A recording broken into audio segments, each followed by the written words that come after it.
My deadbeat dad abandoned 2 more kids, and his ex wants me to help, but I said no. AITAH.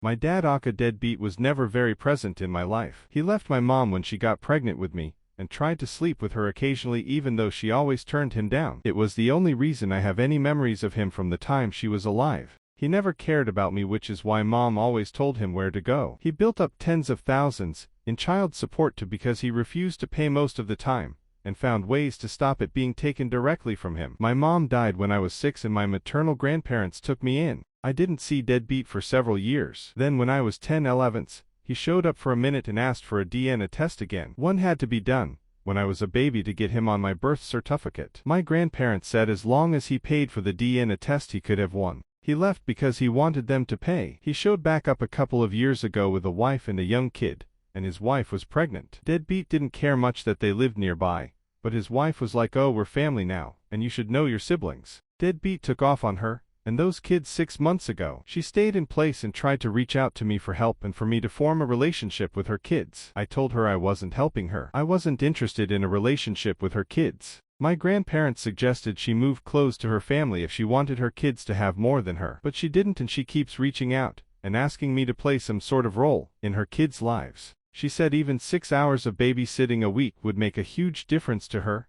and she could better provide for her kids. When I didn't say yes after she asked again, she asked me if I was really so indifferent that I wouldn't like to know my own siblings, who share my DNA, and were dropped just like me. I told her he could have a million kids out there and I just don't care. I said the only DNA that counts for me is my mom's DNA. She asked me how I'd feel if she lost their home and struggled to feed them, and I said it would be sad because kids don't deserve to be hungry, but it would be no more or less sad than it happening to any kid. She said at 17 I'm almost a man, and I'm not turning into a very good one. That's the point where I blocked her, and I speed walk into the house. My grandparents told her not to show up again, or the cops would be called. So far that seems to have worked. I don't feel bad about it, but I guess it did make me question if maybe some part of me is the asshole for refusing to help or be in those kids' lives. AITAH.